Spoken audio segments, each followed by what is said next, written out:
Hello बच्चों, let us read this question. Question say that so that the equation of a plane passing through a point having position vector a vector and parallel to b vector and c vector r is r vector equals to a vector plus lambda times of b vector plus mu times of c vector.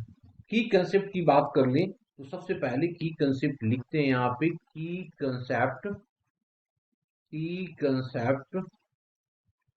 that is equals to general equation of plane क्या होता है equation of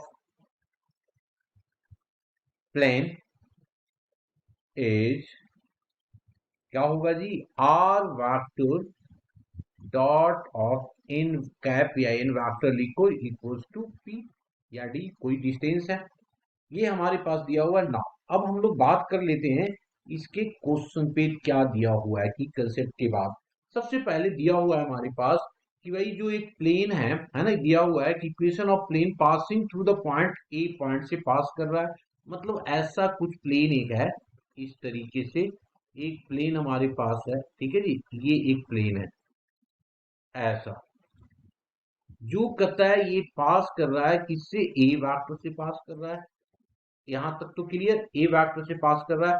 अब क्या करता है कि passing through the A vector and parallel to the B and C vector. तो यहां पे कहता है कि ये वाला ऐसे और ये ऐसे, एक हमारा क्या है बी वेक्टर है और दूसरा सी वेक्टर है।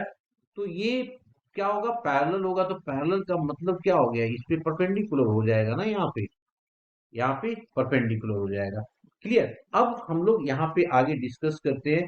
सबसे पहले हम लोगों ने क्या किया है, जनरल इक्वेशन ऑफ प्लेन लिखा है। तो इससे सीख के कंसेप्ट से स्टार्ट कर लेते हैं कि we know that equation of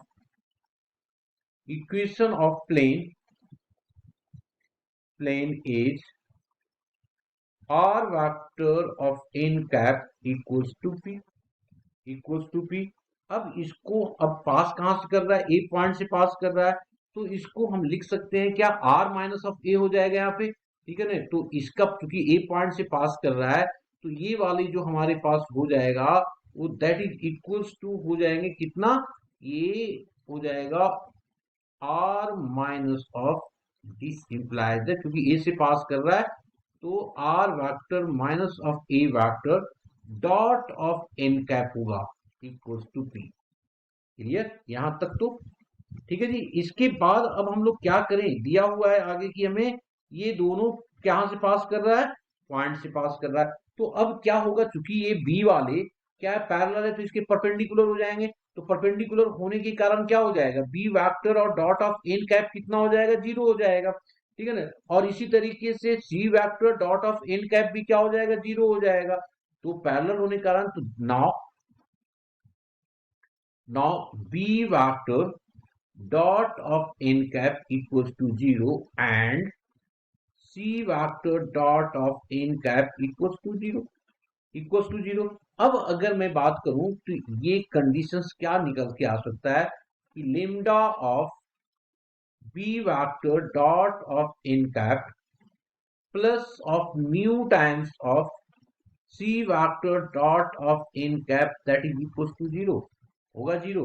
ये हमारे पास आ गया जी, ये हमारे पास आ गया। अब इसमें से क्या निकल के आ सकता है, एन कैप बाहर निकल रहा है ना कॉमन, तो इसको निकाल दो एन कैप को बाहर। तो ये आ रहा है lambda times of B vector, lambda times of B vector plus of mu times of C vector dot product of N cap is equals to 0, is equals to 0। ये हमारे पास ये इक्वेशन फर्स्ट है, इसको इक्वेशन सेकंड ले लो।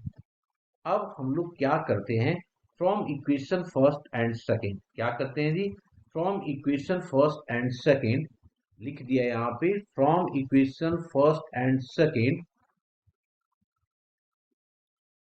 From equation first and second we get क्या हो जाएगा, अगर मैं बात करूं यहाँ पे तो कंपेयर कर सकते हैं ना, ये वाली जो वैल्यू है किसकी जगह पे, R vector minus A vector की जगह पे है।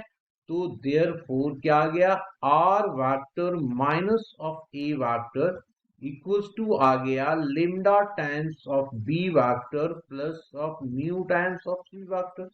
तो अब हम लोग लिख सकते हैं R vector equals to A vector plus of lambda times of B vector mu times of C vector. यही हम लोगों को प्रूव करना था और ये हमारा आ गया। Hope you understood it well, best of luck.